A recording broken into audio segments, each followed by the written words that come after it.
Alright, this is my Dark Knight review. It returned to theaters January 23rd when it was announced by Warner Brothers back in December. I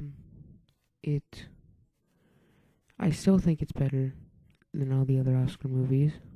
Even though it didn't get nominated for Best Picture, which is terrible. I don't really feel like getting into the Oscar thing, but I just want to get this off. It's still my favorite movie of the year. And it's really amazing, and it's got to be intelligent, and the direction and the use of IMAX is just too good to be true. Like, really, the things in here you can't argue with that are just so amazing, that the dialogue and the writing is fantastic and phenomenal. And if you really lose yourself to the movie and you let yourself go in it and you don't zoom in and out of what's going on and you really just stay with it, the end, when you hear Gary Oldman say A Dark Knight and the Dark Knight title pops up on the screen in simple format, you get a feeling of satisfactory. When you walk out that theater, you are jaw-dropped and awe-inspired. Or at least that's how I felt when I first saw it. Now, talking about Heath Ledger's role, who definitely deserves the Best Supporting Actor Oscar to win it, because he wraps you and attacks you in his role to create something villainous and evil. And you can't really see him. The first time I ever saw him as a real person, and I'm not talking about when I've seen movies with Heath Ledger with no makeup on, and for the first time in The Dark Knight, when I remember that this is Heath Ledger, is when they're at the parade and he turns to shoot at the mayor, and you see his face and you see the scars on it, but there's no makeup. And that's when I truly remember that this is Heath Ledger, not the Joker.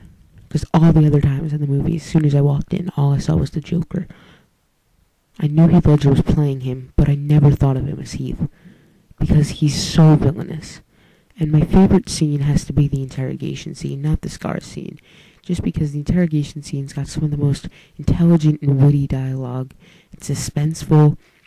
You're waiting to see what's going on with Harvey and Rachel, and you really just want to completely lose yourself in there, because that's the best part, because you really feel this tragedy and this mayhem, the anarchy from that point on, with the explosions in the hospital and the people trying to shoot at Coleman Reese.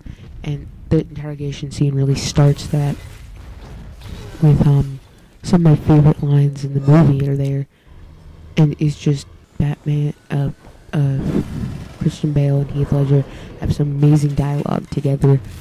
And I don't think he went too far out with his voice in that scene, but Dark Knight is an engrossing tragedy that leaps beyond its origins, and no other movie will give me the feeling that it did.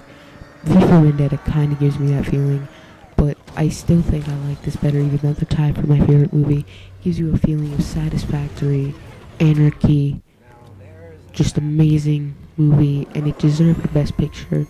Even though I think it deserved a win, I would have just wanted a Best Picture. And I'm so happy that it returned so I can see it with a final blow on the big screen. This is, I think, my 5th time on the big screen and, 6th time. So it's got to be a 10 out of 10 for me, because it's an amazing movie and you have to see it, even if you don't like superhero movies. It's great. This town deserves a better class of criminal, and I'm going to give it to them.